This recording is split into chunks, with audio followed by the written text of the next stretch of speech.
오늘은 새가족 교육 11주차입니다. 개혁주의 장로교회. 이 뿌리를 잘 내린 나무는 높이 올라가고 높이 올라간 나무는 멀리 볼 수 있게 됩니다. 우리의 신앙도 그렇게 멀리 볼 수 있는 판단력이 있기를 바랍니다. 사람이 엄청 작죠. 이 미국에 있는 세카이어 나무인데 이 자이언트 세카이어 나무죠. 엄청 큽니다. 예, 사람이 요만하고 어떤 거는 이 나무 사이로 터널이 지나가는 것도 있어요. 예, 저도 안 가봤는데 안 가본 사람이 더 잘합니다. 그죠? 프레젠테이션 오늘 순서는 첫 번째 개혁주의가 뭐냐? 개혁주의 맨날 그러는데 개혁주의가 뭐냐 도대체? 그 다음에 화란 개혁주의. 화란이 어디예요? 네덜란드 오늘날. 그 다음에 화란 개혁주의의 후예들 자손들이 어떻게 신앙생활을 했는지, 그리고 네 번째 미국에 전개된 기독교 대학교와 설립의 역사와 고찰을 하도록 하겠고요. 종신대학교 우리 대한예수교 장로회 합동 측의 방향과 전망에 대해서 하면은 오늘 개혁주의 장로교회를 마치게 될 것입니다. 개혁주의라는 것은 영어로 리포미즘이에요. 리폼은 폼을 다시 한다는 의미가 있죠. 개혁한다는 것은 때려 부시고 혁명을 일으키는 게 아닙니다. 오해하시면 안 돼요. 우리는 혁명가가 아니에요. 우리는 혁명주의자가 아니에요. 우리는 개혁주의자예요. 개혁. 리폼드죠. 리폼드 이렇게 돼 있어요. 원래. 그래서 이제 폼을 원래대로 보수적으로 원래 하나님이 주신 원래의 모양으로 돌아간다. 간단하죠? 네, 그래서 성경이죠. 그러니까 성경에 있는 대로 예배도 돌아간다. 성찬을 왜 하냐? 성경에 주님 올 때까지 하라고 했으니까 당연히 해야죠. 그걸 우리가 만약에 매주 저희는 이제 하는데 저는 격주로 한 거예요. 사실은 한 주는 성례 중에서 두 개죠. 성례가 세례와 성찬. 세례나 학습이나 입교나 성인식들 이런 걸 해주고 한 주는 성찬을 하게. 그래서 한 달에 두 번 우리가 성찬을 하게 되는 거죠. 그게 리폼이에요. 왜? 예수님이 내가 올 때까지 이를 기념하라 했는데 우리 한국교회와 세계교회가 이걸 안 함으로 말미암아 어떤 일이 일어났어요? 인터넷으로 봐도 예배가 된다라는 이상한 예배론이 형성이 됐죠. 만약에 우리가 매번 초대교회처럼 예수님의 살과 피를 날마다 모여 기념하고 기도에 힘썼더라면 주님의 살과 피가 예배의 핵심이고 그 주님의 살과 피가 복음이고 주님의 살과 피가 성찬이고 주님의 명령이라는 걸 우리가 알았다면 이 예배가 무엇인지 그 핵심 가치를 알죠. 우린 대한 예수교 장로회입니다. 그냥 장로회가 아니에요. 대한 예수교 장로회. 그래서 우리가 예수님이 이 예배의 중심이고 예수님이 이 성경의 중심이 되는 겁니다. 그래서 예수님이야말로 우리의 가운데 우리의 예배의 중심에 그 피의 복음으로 계시는구나. 그걸 알게 되는 거죠. 그렇군요. 그래서 우리가 이 예배 가운데 예수님의 살과 피를 기념하는 성찬이야말로 핵심입니다. 로마 카톨릭도 이 팬데믹 중에 그 영성체라 그래가지고 떼어주는 거를 한 번도 멈춘 적이 없어요. 우리만 그렇게 인터넷이면 되지. 편리주의에 빠져가지고 편안했을지는 모르지만 평안하진 않았다. 몸은 편안했죠. 소파에 앉아가지고 TV 모니터 보고 예배드리고 얼마나 좋아요. 편안은 했지만 평안은 없는 겁니다. 그래서 우리 개혁주의의 핵심 키워드는 리폼드예요. 리폼. 그러니까 제일 중요한 게 사실 이 강의 앞에 있어요. 뒤에는 뭐 화란 미국으로 가가지고 한국의 총신대까지 설립되는 과정 역사 대충 볼 거고 그게 중요한 게 아니라 그것도 중요하지만 이 장로교가 도대체 뭐냐? 바로 이 개혁주의라는 거죠. 이거를 다른 말로 칼빈주의라고도 하는데 칼빈주의라고 하면 사람을 높이는 듯 오해가 생기기 때문에 칼빈주의, 개혁주의 같은 거예요. 그러면 개혁주의가 성경으로 돌아가는 거면 성경주의네요. 맞아요. 칼빈주의는 성경주의를 말하는 거고 칼빈이 성경 전체를 요약했고 요약한 게 기독교 강요예요. 기독교 강요는 기독교를 믿으라는 강요하는 게 아니라 요점, 요강이라는 뜻입니다. 요점이라는 얘기죠. 대단한 겁니다. 인류 역사상 처음으로 성경 전체를 그렇게 요약 서머리를 해서 기독교 강요를 창세기부터 요한계시록까지 했고 설교도 실제 저처럼 한 장 한 장 시편 한 편 한 편 다 했어요. 그래갖고 제 방에 보면 이렇게 큰 칼빈 주석이라고 있는데 그게 칼빈 목사님이 주일날 설교했던 설교집입니다. 그게 정상이죠. 우리나라에도 박윤선 박사님이 그걸 했죠. 제 방에 박윤선 주석집이 있습니다. 설교집이에요. 설교. 그게 장로교의 특색이에요. 장로교는 일단 뭘 해야 된다? 성경을 전체를 가르쳐야 되고 전체를 설교한다는 것이죠. 그죠? 이게 장로교의 강점이에요. 오순절의 강점은 뭐예요? 오순절 교파의 강점은 역동성과 어떤 감성적인 부분이 강점이라면 이 장로교는 성경 전체를 배우는 지성과 그죠? 어떤 그 하나님을 배워가는 지식 이런 게 되게 강점이에요. 제가 볼 때는 이 두 개가 상호 보완적이다. 지정의가 상호 보완적으로 이건 이루어져야 한다. 그렇게 보고 있습니다. 그래서 일단 개신교, 기독교라고 하는 거는 로만 가톨릭으로부터 다 나온 거기 때문에 무조건 다 기독교 하면은 이게 있어야 돼요. 5개가. 파이브 솔라라고 들어봤어요? 예, 그겁니다.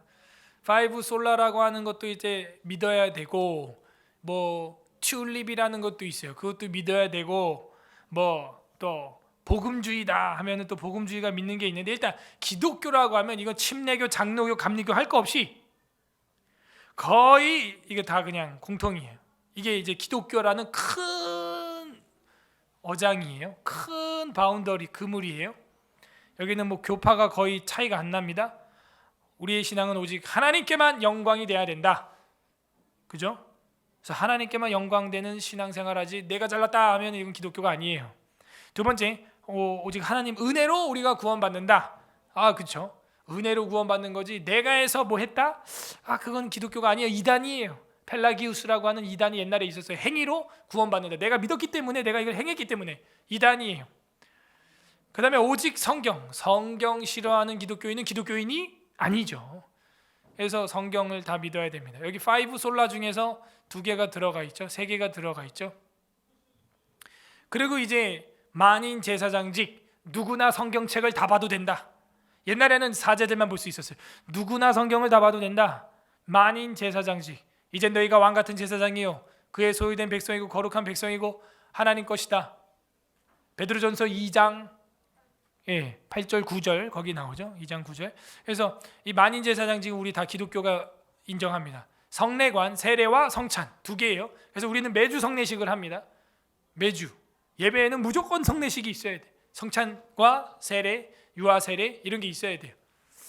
근데 지금 한 주는 안 하는 이유는 이제 엄마들이, 아빠들이, 유아들이 있는데도 불구하고 신청을 안 하기 때문에 이제 못 하고 있고, 어떤 때는 있어서 또 세례식도 하고 합니다. 그래서 세례가 계속 있어야 하는 이유는 그 교회가 전도되고 있는 교회냐 그걸 보여주는 거죠. 살아있는 교회냐, 재생산이 일어나고 있는 교회냐를 보여주는 거예요. 그게 유아 세례든 성인 학습 세례든 입교든 있어야 됩니다. 그게 살아있는 생육하고 번성하는 교회가 되는 거예요. 그 5개가 있으면 뭐다? 이거를 기독교라고 하는 거예요. 기독교. 천주교에서 나온 프로테스탄트, 개신교.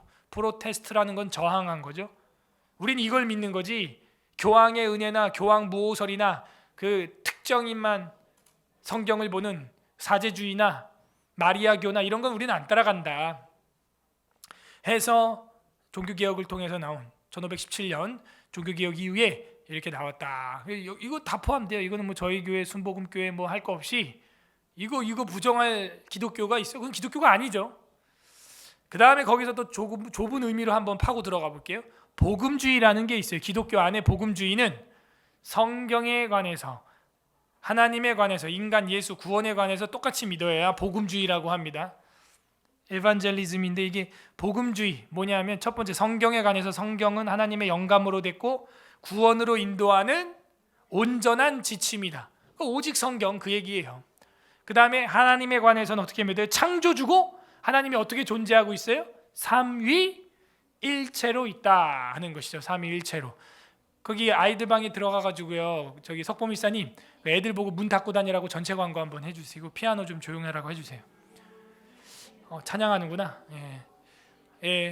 이 하나님에 관해서는 삼위일체고 창조주다.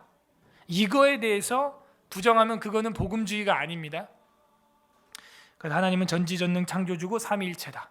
세 번째, 인간에 대해서는 어떻게 하냐? 하나님의 형상이고 타락에 놓여있게 되었다. 우리가 하나님의 형상인데 타락했다. 차는 차인데 고장난 차다 이거야. 달리지 못하는 차라는 거죠. 그걸 인정해야 돼요. 그래야 뭘 인정하게 돼요? 예수님에 관해 필요를 느끼게 되죠. 그래서 인간론이 안 되면요 구원론이 안 돼요. 예수님이 왜 필요하냐? 내가 고장난 차기 때문에 설계자가 필요하고, 그죠? 창조주가 필요한 거죠. 온전하신 하나님의 죄를 담당하셔 십자가에 죽으시고 3일 만에 부활하고 승천하사 강림하실 것이고 우리를 심판하실 것이다 하는 것을 보여줍니다. 그게 이제 이 4번에 나타나는 거죠. 거기 뒤에 문 잠그는 게 나을 것 같아요. 저기 앞으로 들락달락 하라 그래요. 자기들이 들락거리는데 왜 앞문을 잠궈?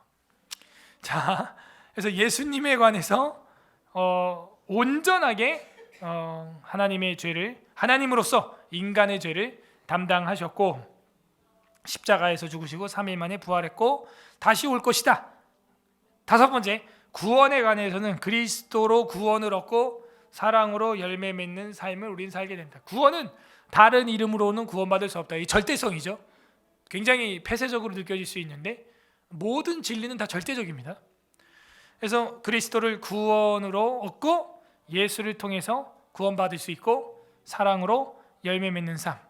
그래서 구원에 관해서는 우리가 하나님의 사랑으로 받는다 하는 것입니다. 거기 잠궈주세요. 거기 들락거리지 말고 앞문으로 들락거리는 게 좋습니다. 그래서 그리스도로 구원 얻고 사랑으로 열매 맺는다. 자, 여기까지가 복음주의야. 그 다음에요, 저희는 이제 개혁주의라 그랬죠. 그러니까 점점 김밥으로 치면은 안으로 들어가는 거예요. 그러니까 장로교가요, 굉장히 그 영역이 예리하고 첨예하고 적은 수예요. 그야말로 그 소수예요, 소수. 근데 이상하게 우리나라는 장로교가 지배적이죠. 특이한 형상이고요. 미국에는 이제 침례교가 거의 한 70% 이상 됩니다. 그래서 한국은 이제 70% 이상 장로교지만 한국에는 언더우드가 이제 장로교 선교사로 파송을 받아서 왔기 때문에 이제 그렇게 되어 있는 겁니다. 그래서 개혁주의라고 이제 하는 거를 볼 때 이 개혁주의 리포미즘, 인간의 전적 부패. 인간은 전적으로 부패했다. 완전히 고장나고 완전히 타락했다 하는 거예요. 아무런 소망이 없다까지 갑니다. 인간은.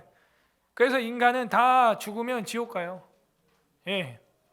그런데 이 전적인 부패, total depravity라고 하는 건데, 그래서 앞자만 따서 T, 그 다음에 unconditional election 해가지고 하나님의 무조건적인 선택, U, limited atonement 해가지고 limited 자동차 속도도 limited 이러죠. 제한적 속죄, 하나님의 택자들만. 그래서 L 그러면 튠 이렇게 되죠. 튠. 그 다음에 불강력적인 은혜, 그죠? IRRESIS 테블. 뭐라고 읽어야 돼 이거? 이 irresistible grace. 그래서 I, 그죠? 그 다음에 5번째는 성도의 견인. 이거는 뭐라고 읽어야 돼? Perseverance of the saints 이렇게 돼 있어요. saint가 이제 성도거든요. 그래서 P, 그러면은 튤립 이렇게 되는 거야. 그래서 영어로 하면요. 그래서 인터넷에 칼빈 튤립 치면 이게 나옵니다. 근데 이 인간은 다 부패했다. 완전 전체. 근데 어떻게? 하나님의 무조건적인 선택으로 말미암아, 예정이죠. 구원하게 하셨다는 거예요. 창세전에 예정이에요. 그런데 그럼 어떻게 되는 거예요? 온 인류를 위해서 피를 흘렸냐? 이제 온 인류를 위해서 피를 흘렸다. 이렇게 말하면은 지옥 갈 사람이 하나도 없어야 돼요. 왜냐하면 하나님이 온 인류를 위해서 피를 흘렸으면 다 속죄를 받아야 되니까. 근데 우리는 아무리 연구해봐도 그게 아니에요. 성경에도 보면 아버지께서 부르지 않으면 나올 자가 없느니라.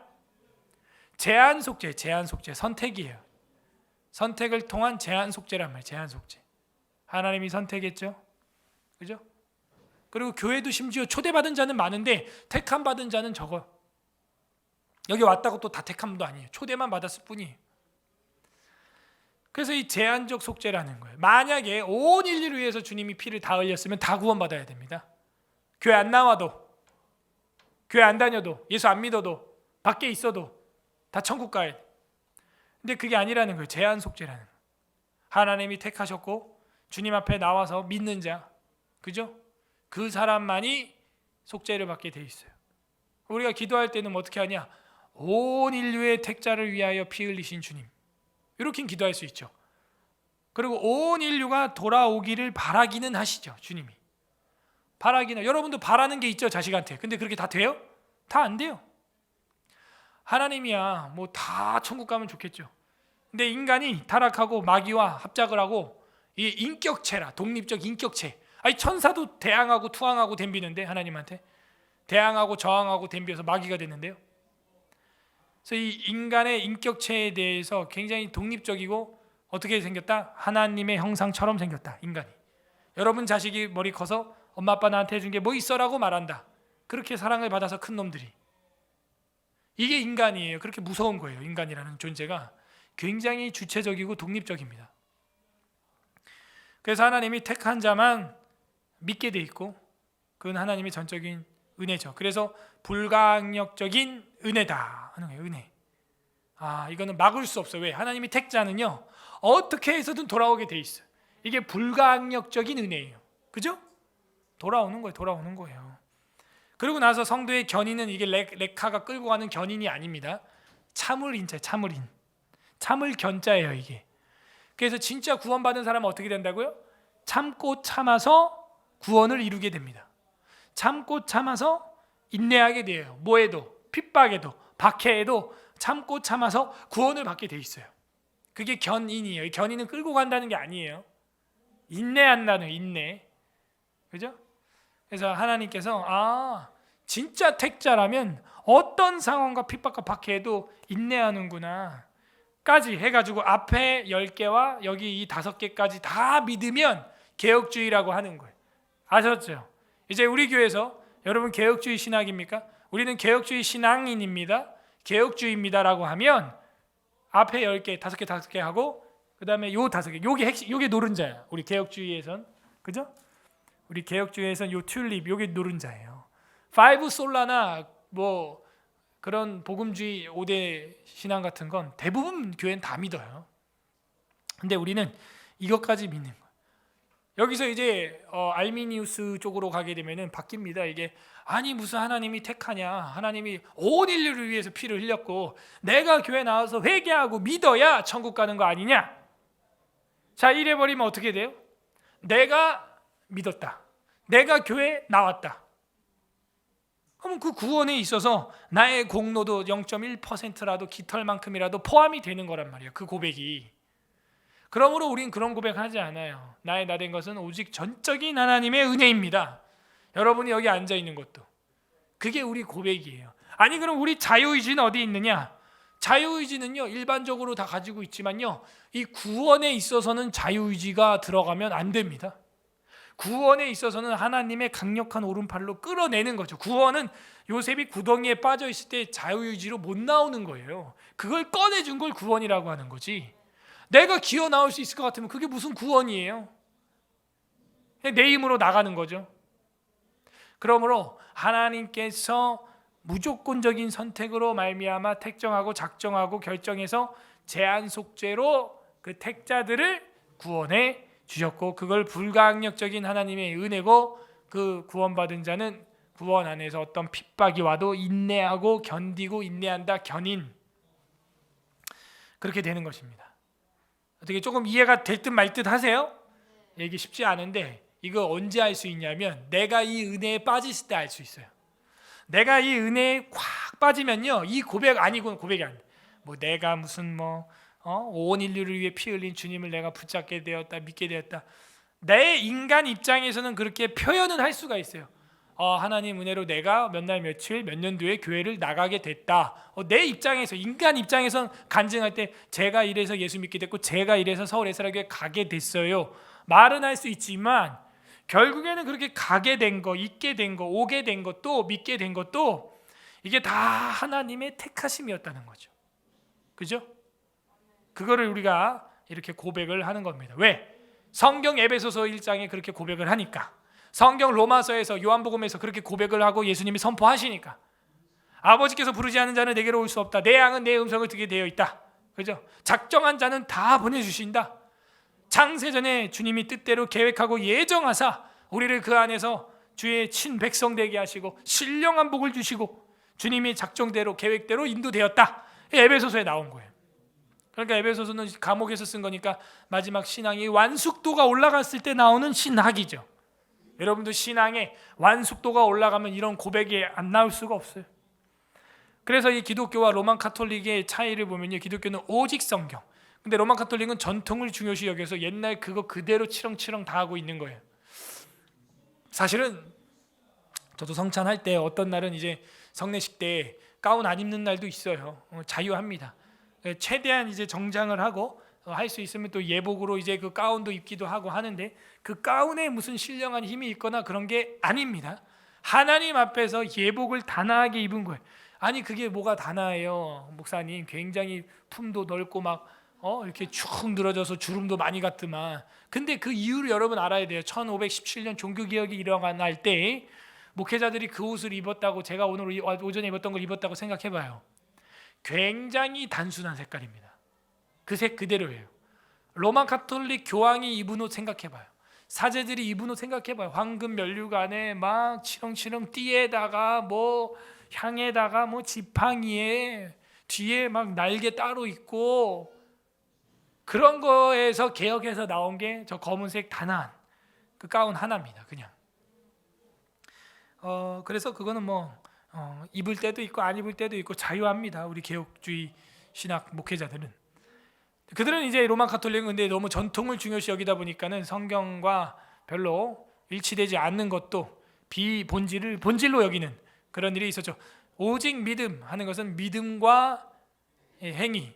로마 가톨릭은 행위가 있어야 돼. 칠성사라 그래가지고요, 뭐 7가지 이상을 해야 됩니다. 그래야 성도가 돼. 우리는 뭐예요? 믿으면 문세례, 성찬식은 기념, 끝.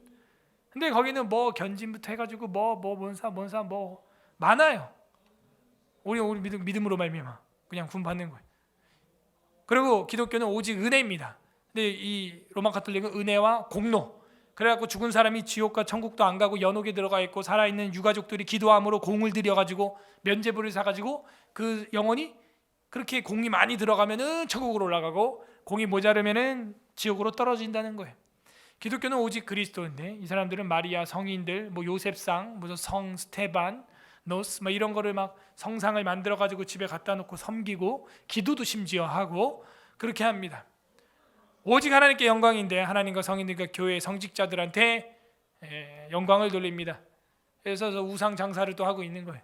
한 번은 로마 교황이 온다 그래가지고, 교황이 오니까 어떤 동양 여자가, 교황이 이제 인사를 팬들한테 인사를 하고 이제 딱 하고 나서 이제 돌아서서 가려고 하는데, 한 여성이 너무 열성팬이라 돌아서는 교황의 팔을 잡아 당겼어요.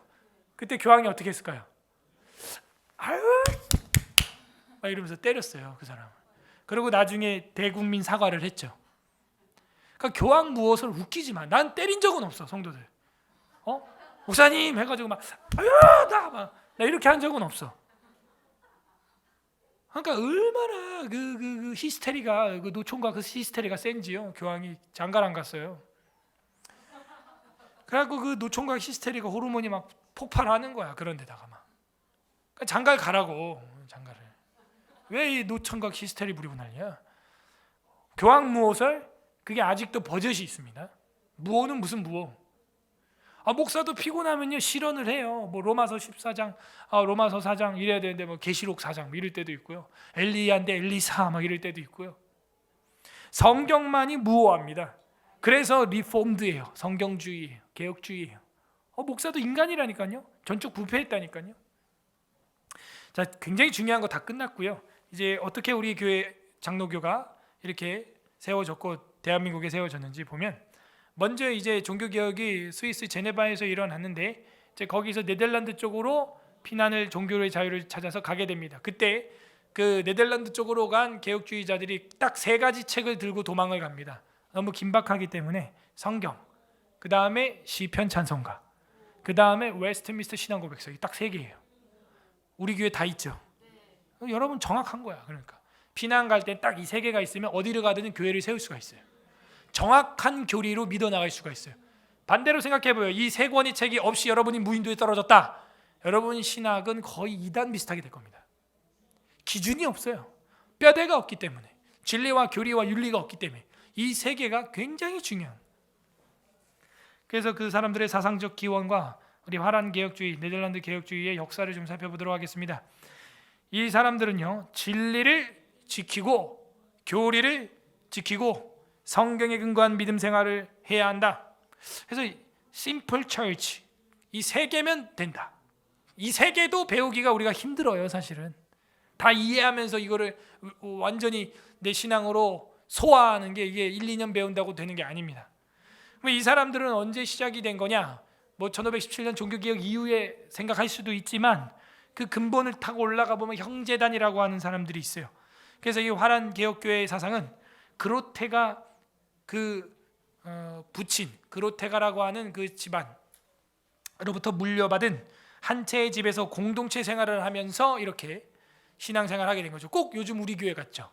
우리 교회 다 학교 안 보내고 애들 막 4명씩 막 3명씩 나가지고 집에서 홈스쿨하고, 그러니까 집에 이렇게 어른들이랑 같이 지내면서 하는 거야. 한 교회 한 학교 운동, 한 가정 한 학교 운동, 이런 식으로 해가지고 교회와 학교와 가정이 삼위일체가 돼서 하나가 된 하나가. 그렇게 아이들을 서로 돌봐주고 자라는 거죠. 공동생활 형제단, 공동생활 자매단.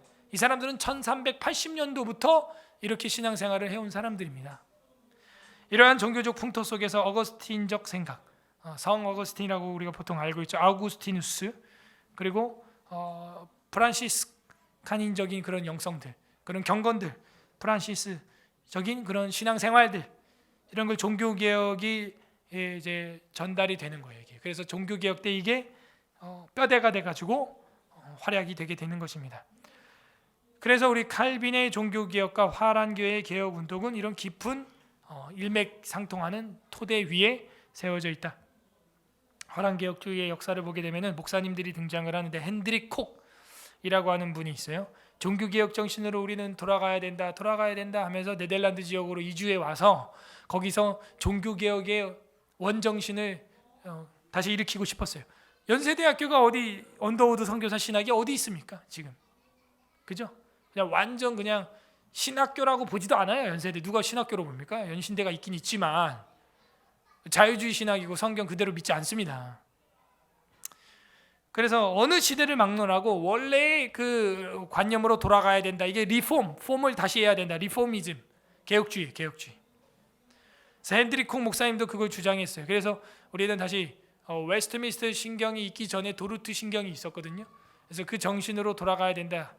그렇게 이야기를 한 거예요. 도르트 신경 다음에 웨스트민스터 신경이 나오는 거니까요. 그리고 H. 스콜터라고 하는 목사님도 경건 운동을 그렇게 해서 재개하게 되는 겁니다. 그래가지고 폭발한 게 압스케이링이라고 하는 분리가 일어나요. 그러니까 우리가 로마 카톨릭에서 분리해서 개신교가 나온 것처럼 거룩하게 새로운 기독교 집단을 만들어야 한다는 거죠. 그래가지고 1834년에 압스케이딩이라고 하는 유명한 사건이 벌어지게 됩니다. 그리고 나서 이런 신학교를 세우게 되죠. 핸드릭 디콕 아까 봤던 그 목사님 추종하던 사람들이 분리해가지고 이 교단명을 기독교 개혁교단이라고 해가지고 총회를 만들게 되고 신학교를 깜펜 신학교라고 만드는데 우리 총신대학교에 깜펜 신학교 나온 분들 많고요. 여러분 차별금지법 반대 세미나 하는 교수님 중에 이상원 교수님이라고 있죠. 그분이 깜펜 나왔어요. 저희 학교 이제 조직신학 교수님인데, 그러니까 여기 가서 한 거예요, 신학을. 그리고 이제 여러분 잘 아는 아브라함 카이퍼라고 하는 사람이 개혁을 합니다. 국가가 썩었다, 돈에 미쳤다. 그래서 이제 교회를 새로 개혁하고 조직을 해야 된다. 왜? 국가가 만드는 교회가 국교회라고 있었는데 이 국교회가 정말 성경대로 하는 교회를 박해하는 거예요. 그래서 우리 대한민국 헌법 제20조에도 국교를 인정하지 않습니다. 왜? 만약 로마 카톨릭교가 국교가 되면 여러분 어떻게 될까요? 전쟁이에요. 전쟁. 이건 완전 대전쟁이 일어납니다. 그래서 어쨌든 침례교도 장로교도 감리교도 국교는 안 세워. 왜? 상대적인 다른 교파와 교단들과 종교들이 무력 전쟁이 일어날 수 있어요. 이거는. 그래서 우리는 종교의 자유입니다. 자유 가운데 진리 대 비진리의 싸움으로 선교 전략으로 누가 진짜인지, 진짜라면 진짜 종교가 살아남겠지. 기독교가 여태껏 살아남은 거예요. 수천 년 동안. 그래서 돌레양찌라고 해서 두 번째 슬픔이라는 뜻이에요. 두 번째 아픔, 교회를 찢어내야 했어요. 1886년도에. 왜? 국교회를 만들면 안 돼요. 그 미친 메리 여왕이 영국에서도 이 짓을 했죠. 국교를 만들어서. 그래가지고 어떻게 했어요? 존 낙스라고 하는 사람이 프로테스트를 만들었고 최초의 기독교가 됩니다. 그리고 순교해요. 그래서 존 낙스의 그 피도 우리가 스코틀랜드 신앙으로부터 해가지고 우리가 수혈 받은 거고, 이 모든 슬픔과 아픔과 분리 개혁을 통해서 피를 흘린 것도 우리가 수혈을 받게 된 겁니다. 그래서 제발 교회 좀 자유롭게 놔둬라. 우리 요즘 외치는 것처럼 오늘도 1시부터 반부터 지금 좌파 애들 3,000명 광화문에 쏟아져 나왔어요 지금. 그래갖고 그 맞불 집회로 우파 총궐기 해가지고 지금 나간 사람도 있거든요. 아까 우리 교회 와서 예배드리고 가신 분도 있어요. 전쟁이 전쟁. 근데 문제는 우파 사람들이 정권을 잡았을 때는 종교에 대해서 박해를 안 해요. 단 한 번도. 전두환도 안 했어. 심지어 박정희도 안 했다고요. 명동성당에 들어가면. 그런데 지금 도대체 이 벌건 대낮에 뭐 감염 예방법? 이딴 걸 만들어가지고 교회를 박해하고 우리 교회를 그렇게 힘들게 형사소송까지 지금 1심 걸려 있어요. 아직도. 참, 벌금 300만 원, 30개월 징역? 이 말이 됩니까? 왜 국가가 자유로운 독립체인 교회의 규칙에 감나라 배나라 예배 모양까지 간섭을 하냐? 이거 진짜 이건 쳐죽일 놈들이야 다 진짜. 대한민국 헌법에도 안 맞고 총회 헌법 23장에도 안 맞아요. 성경에도 안 맞아요. 가이사의 건 가이사에게, 하나님의 것은 하나님에게예요. 왜 너네가 교회에 감나라 배나라 하냐 이거예요. 그래서 아브라함 카이퍼가 짜증이 나가지고 네덜란드 화란 총리가 됩니다. 총리. 그리고 학교를 만든 게 자유대학교예요. 자, 자유주의 대학교가 아니에요. 오해하지 마세요. 자유주의 대학교가 아니라 프리덤, 자유를 달라 이거예요. 그래서 저희 학교에 이제 신현우 교수님이나 이제 신약학 전공하신 이런 교수님들이 이 자유대학교 나온 교수님들이 또 계십니다. 학교에. 그래서 이런 학교 자유대학을 세우게 되었는데 이게 네덜란드 암스테르담에 있어요, 실제. 근데 뭐 지금은 많이 또 퇴색되고 있습니다. 원래 이 멋진 개념들이 다 또 퇴색되고 자유주의로 빠지고 있죠. 화랑개혁주의 후예들은 그리하여 아브라함 카이퍼, 헨드리 티콕, 헨드리 스콜터 이런 분들이 활약을 했죠. 하나님 중식의 신앙을 해야 된다. 하나님 중심 신앙. 상징주의는 이제 배제하라. 상징주의 뭐예요? 로만 카톨릭에 있는 그 숱한 상징들, 그 미신 충만한 것들, 그 다 성호 끊고 막 이런 것들 적당히 해라. 우리 교단은 강단에 십자가도 두지 말라 그러잖아요. 십자가도. 저희 교단은 강대상에 인쇄된 십자가는 뭐 어쩔 수 없는데 그렇습니다. 그리고 칼빈주의로 돌아가야 된다. 이게 뭐예요? 개혁주의죠. 개혁주의로 돌아가야 한다. 그 다음에 자유대학을 설립하게 되었어요. 결국은 학교예요. 학교. 우리가 학교를 세우지 않고 교육을 안 하면 저 공산주의, 사회적 과학주의, 이런 유물론자, 아파르트헤이트, 진화론자 이런 자들이 학교의 교과서에 그거를 수능 시험 문제로 넣어서 애들한테 점치고 있어요. 점수 쳐주고 있어요. 이거 문제 아닙니까? 그리고 이 헨드릭 티콕도 업스케일링을 주도한 다음에 도르트 신경으로 가야 된다. 종교개혁 정신으로 가야 되고 이거 만들었다 그랬죠. 그리고 깜펜 신학교 아까 다 보여드렸습니다. 그리고 헨드릭 스콜터도 경건운동 시작했고 저항운동, 저항이라는 말이 프로테스트라는 말입니다. 그리고 국가와 교회를 분리해야 된다. 이때부터 정교 분리가 이제 나오는 거죠. 국교가 우리 개인의 신앙에 감나라 배나라 참견하지 마라. 종교적으로 자유를 줘라. 자유를. 왜 자꾸 간섭하냐? 예배 형태, 인원수, 대면이네, 비대면이네, 뭐 70%네, 30%네. 너네 그렇게 해. 그리고 교회는 협조를 구할 뿐이야. 우리 정부는 이렇게 하오니, 식당과 백화점을 이렇게 하오니 교회에서는 교회 총회 열어서 지혜롭게 최대한 도와주옵소서. 그러면은 가부는 교회가 정하는 거예요. 그래서 결국에는요 화란도 많이 세속화됩니다. 이미 세속화되었어요. 그래가지고 신앙의 자유를 찾아 영국을 지나 그 다음에 미국으로 넘어가게 됩니다. 그래갖고 세운 학교가 프린스턴이에요. 자, 이 프린스턴이 1811년도에 이제 장로의 총회에서 설립을 하기로 이제 결정을 해가지고 1812년도에 뉴저지 쪽에 세워지는데 처음에는 북미와 남미에 하나씩 세우자 했었는데 그게 아니라 중앙에 강력한 신학교 한 개를 중앙 집권으로 세우자 해가지고 프린스턴이 생겼어요. 그래서 1930년 이전에 프린스턴 나온 사람들은 진국이고 1928년도 30년 이후에 학교를 나온 사람들은 자유주의가 물들어 있습니다. 하버드도 마찬가지예요. 그 하버드 목사님의 취지에 지금은 전혀 상관없는 학교가 됐어요. 거의 유대교 학교가 됐죠. 유대교 학교. 그래서 이렇게 목사를 세우고 리더들, 정말 이상적인 리더들을 키우기 위한 학교였는데 지금은 그냥 이름만 허울 좋은 명문이 되었고 어떤 사람 속에 있는 영적인 신앙적인 세계에 대해서는 거의 빵점이 되었다. 자유주의가 되었다 하는 것입니다. 그래가지고 거기 있던 그 프리스턴의 핸드릭 디콕, 코넬리우스 반틸 이제 이런 목사님들이 같이 여기 있었거든요. 교수로. 그런데 이제 학교가 고장 나니까 1930년도에 웨스트민스터 신학교를 미국에 그 웨스트민스터 신앙고백 정신으로 세운다 해가지고 미국에 세우게 됩니다. 그래서 구 프린스턴은 신학이 좋으나 신 프린스턴의 신학은 우리 합동측 교단에서는 쳐주지 않아요. 그래서 저희 학교에 프린스턴 나온 박사학위 가진 교수님은 단 한 명도 없습니다. 지금은, 옛날에는 있었지만. 이승만 대통령도 프린스턴은 나왔죠. 그래서 이제는 웨스트민스터로 가는데 아주 작은, 그야말로 군소교단처럼 정말 작은 그 교단으로 자리매김을 하고 보수 신학을 해 나가고 있습니다. 저희 이제 요세푸스 번역하신 김지찬 교수님 저희 교회도 한 두세 번 오셨었는데 그분들 이제 그런 교수님들이 다 이 웨스트민스터 신학교를 나왔죠. 그리고 광화문운동 하고 있는 그 손원배 목사님 이런 분들, 뭐 산호세 교회 담임하셨다는 그분도 웨스트민스터 왔고 캘빈 대학죠.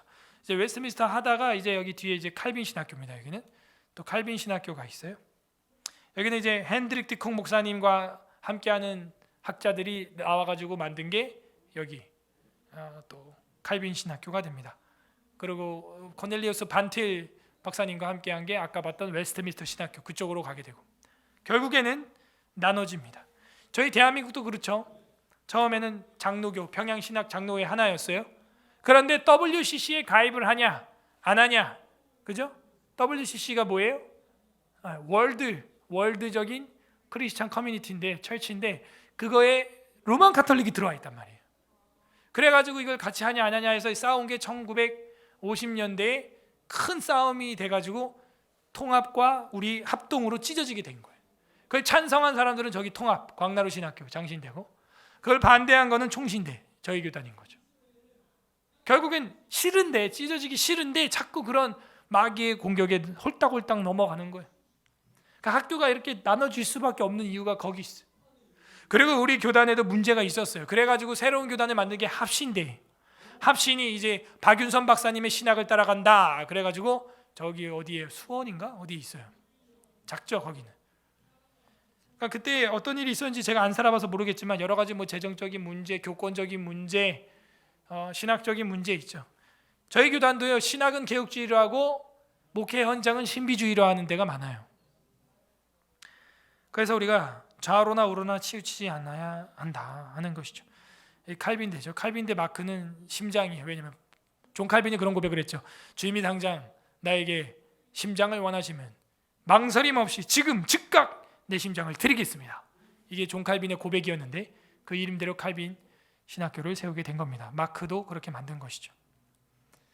그래서 우리 칼빈 나온 교수님들이 저희 교단에 여러 분 계십니다. 뭐 한국에도 칼빈 대학교가 있어요. 저기 용인에 내가 작은 학교고요. 미국에 있는 학교입니다. 그래서 총신과 장로교회 방향과 전망을 우리가 생각해 보면 처음에는 박형용 박사님을 쫓아서 보수 신학으로 대한민국의 교회가 정착됐다는 건 정말 귀한 일이에요. 정말 귀한 일이에요. 자유주의 신학이 아니라 보수 신학. 이 자유주의 신학 공격이 많았거든요. 지금 한신대 도울 김영옥이 나온 그 학교 교수들 다행히 비주류가 되었죠. 정말 천만 다행이에요. 퀴어 신학을 지금도 하고 있잖아요. 그 사람들은. 그래서 이 박형용 박사를 통해서 우리 한국교회에 그래도 이 개혁신학을 자리 잡게 한 것은 하나님의 은혜였고 박형용 박사가 미국에서 신학을 하고 와서 대한예수장로회 종신대를 세우게 되었다. 그래서 자유주의 사상을 철저히 배격해야 된다. 절대로 자유주의 신학하면 안 된다. 칼바르트 신학, 신자유주의 따라가지 않습니다. 진리 연구와 변증을 해야 한다. 변증이 뭐냐면 조직신학인데 말을 할 줄 알아야 된다는 거예요. 성도들이 꼴먹은 벙어리 마냥 교리에 공격이 와도 말을 못하고 이단을 만나도 변명도 변증도 못하면 안 된다. 그래서 이 박형영 박사 아들이 바가론 목사님이신데, 교수님이신데, 그 바가론 교수님이 변증학을 전공을 했고 고넬리우스 반틸 밑에서 우리나라에서도 변증학이라고 하는 책을 썼고, 저도 1학년 때 그분 책으로 공부를 했습니다. 말을 할 줄 알아야 돼요. 기독교는 설명할 수 있어요. 통일 의식을 고치와. 와, 우리 장로교의 이 설립 원리가 뭐냐? 통일이에요. 통일. 아셨어요? 대한민국이 복음으로 통일 의식을 고취화시키고 예수 통일로, 복음 통일로 신학 정체성을 확립해야 한다. 이게 우리 교단 소속이거든요. 근데 우리 교단 소속도 지금 뭐 애국운동 합니까? 쥐뿔도 안 보여요. 개뿔도 안 보이고요. 다 어디 숨어 있는지. 그리고 네 번째, 개혁주의 신앙을 수호하고 발전시킨다 하는 것입니다. 개혁주의가 뭔지는 아까 공부했고요. 탁상공론이 아니라 충실한 삶으로 움직이는 교회가 돼야지 입으로만 나불나불. 그러니까요, 저는요, 학자가 되기보다 목자가 돼야 한다. 단상에만 서지 말고 노상에도 서야 한다. 가난한 자와 궁핍한 자와 그저 연탄 나눔뿐만이 아니라 도와야 한다. 도와야 한다. 움직여야죠, 교회가. 강남 기독교인처럼 홀리하게 그러고 있어서는 안 돼요. 손에 그냥 물 하나 안 묻히고 하인 부리듯이. 이거 아니에요. 우리가 다 주님의 종이에요. 탁상공론이 아니에요. 삶으로. 마지막으로는요, 신학의 연속성과 통일성이 있어야 된다. 자꾸 바꾸면 안 돼요. 연속성이 있지만 그 옛날에 우리 웨스트민스터 신학과 그저 초대교회 신학 사도신경과 이 신경이 변하면 안 된다니까요. 그야말로 신앙고백 신경이 끊기면 안 돼요. 신경이 통해야지. 진짜 언어유희죠. 정말 신경이 신경처럼 끊어지지 않고 2000년 전부터 지금까지 연결이 돼야지. 이걸 끊으면 안 된다는 거예요. 신학과 연속성에 통일성이 있어야 된다. 그래서 제가 종신대 3학년일 때 원우회 임원이었는데, 그때 부산 백스코에서 WCC 총회를 개최했어요. 그때 제가 버스를 교수님들이랑 이 원우회 해가지고 한 10대 이상, 10몇 대 빌려가지고 한 700명 이상 신대원생들이 부산까지 내려가서 데모를 수영로 교회 앞에서 WCC 반대 집회를 했어요. 이 장면입니다. 제가 찍은 거예요, 직접. 이 앞에 현수막도 제가 다 만든 거예요.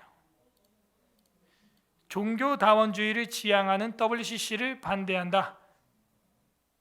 그래가지고 여기 모였는데 우리 역사신학 교수님께서 성명서 발표하고 또 기도회하고 하는데 눈물로 했어요.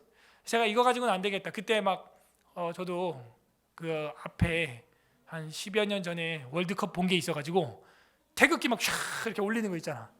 그거 좀 해야겠다 해가지고 제가 우리 예배당만한 현수막을 직접 제작을 했어요. 엄청 큽니다, 이 현수막이. 이 예배당 본당만 해요. 그래갖고 여기 앞에서부터 제가 이 뒤로 싹 한 명씩 당번을 정해가지고 싹 노래 부를 때 올리라. 오직 예수 다른 이름은 없네. 주 이름만 우리에게 주셨네. 오직 예수 다른 이름 없네. 교수님들이 다 울고 막 저 현수막이 쫙 올라가는 거예요. 그래가지고 좋았던지 교수님들이 저 현수막 쓰고 나서 총신대학교 용인 캠퍼스 그 광장에다가 바닥에다가 탁 이렇게 박아놨더라고. 아깝잖아. 저거 되게 비싸거든요. 저 현수막이 50만 원짜리예요. 그래가지고 가가지고 저항을 하고 데모를 하고 그랬어요. 그래서 이 대한민국은 예수 그리스도로 통일돼야 된다. 왜 저런 이상한 마리아 교하고 우리가 합치냐? 총신의 방향은 바로 무궁화 삼천리 화려강산입니다. 예수꽃 샤론의 꽃 무궁화. 이게 만방에 퍼지는 것, 이게 통일 한국이 가야 되고 대한예수교 장로회가 기여해야 할 책임이에요. 책임. 네? 책임이에요. 책임. 그렇게 가야 되는 거예요. 공산화 통일이 아니라 자유민주주의 대한민국으로 통일돼야 하는 것이죠. 그럴 때 우리는 이제 높이 올라가는 튼튼한 나무가 되고 튼튼한 국가가 되는 거예요. 뿌리 깊은 나무가 높이 올라가는 것처럼 우리 한국 개혁주의 신학의 뿌리는 바로 저 깊은 종교개혁 시대부터 사도신경으로부터 이렇게 뿌리가 깊이 있어요. 여러분이 이걸 공부하고 알 때 이 서울 에스라 교회가 한낱 10년 된 교회가 아니라 2020년 된 교회라는 걸 알게 되는 거예요. 아, 이 교회의 뿌리가 이렇게 잔뿌리가 깊구나. 이렇게 많은 선지자들과 순교자들과 우리 믿음의 목사님들과 선배님들과 핍박을 맞으며 도망다녔던 우리 신앙인들의 피의 걸음으로 우리 서울 에스라 교회가 서게 됐구나 알게 되는 겁니다. 그래서 그 뿌리를 여러분은 가지고 있습니까? 이게 우리 대한예수교 장로회 서울 에스라 교회 신앙의 뿌리예요. 뿌리. 그러면 높이 올라가는 나무가 되고 높이 크는 잘 자라는 나무는 멀리 보는 나무가 되는 것입니다. 우리 다 함께 기도하도록 하겠습니다. 하나님 감사합니다. 주님 은혜와 사랑 가운데 대한예수교 장로회 어떻게 여기까지 교회가 개척이 되었는지 살펴보았습니다. 하나님, 아시아 지역에 이렇게 교회로 국가관을 가지고 있는 나라가 없습니다. 가까운 일본이 아무리 경제 강국이라고 해도 하나님을 모름으로 말미암아 무지하게 삽니다. 하나님, 우리에게 복을 주사 대한민국의 이 극동 지역에 교회를 세워주신 것은 하나님의 전폭적인 은혜요 불강력적인 은혜인 줄로 고백합니다. 영광받아 주시옵소서. 우리도 이 신앙 본받아 이제는 뿌리 깊은 나무 되게 하여 주시고 우리의 신앙의 역사를 날마다 상고함으로 말미암아 가볍게 신앙생활하지 않게 하여 주시옵소서. 개혁주의 신학이 무엇인지 알았사오니 하루 7번씩 날마다 한 발 한 발 개혁하게 하여 주시고 말씀으로 돌아가는 말씀으로 교정되어 하늘 음성에 조율될 수 있는 우리의 삶이 되게 하여 주시옵소서. 우리하여 너무나 우리가 사랑하는 그 천국 하늘 바라보며 무럭무럭 자라나는 나무처럼 태양을 바라보는 해바라기처럼 쑥쑥 자라나는 신앙 되게 하여 주시고 이제는 깊이 뿌리 내린 나무가 높이 올라갈 뿐만이 아니요 멀리 내어다 볼 수 있는 선견지명, 판단력, 통찰력을 가진 그리스도인이 되게 하여 주시옵소서. 어떤 핍박과 박해에도 교회가 교회되게 예배가 예배되게 목숨 걸고 사수하는 우리 새가족들이 되게 하여 주시옵소서. 우리의 뿌리가 되시는 예수 그리스도의 이름으로 기도드립니다. 아멘. 우리 하나님께 영광의 박수로 마치겠습니다. 할렐루야. 네, 오늘 새가족 교육으로 11주차 마친 분도 계시고 중간부터 들어서 아직 11주차 안 된 분도 계실 텐데요. 온라인으로 듣고 한 페이지 한 페이지에 한 강의당 한 페이지씩 정리해서 숙제로 내셔도 수료로 쳐주기도 하니까요. 온라인에 있는 건 이제 여러분이 녹화된 걸 보면서 리포트를 반 페이지는 소감문에서 한 페이지 만들어서 내도 되고요. 아니면 그냥 현장에서 듣기를 원하면 다음 교육 텀을 기다려서 이 현장에서 녹화된 걸 틀어드릴 수도 있고 제가 직접 할 수도 있고 우리 부목사님이 할 수도 있는데 현장 걸 또 빠진 부분들은 보강해서 11주 완성하시길 바랍니다. 우리 서로에게 격려의 박수 하겠습니다. 수고했습니다.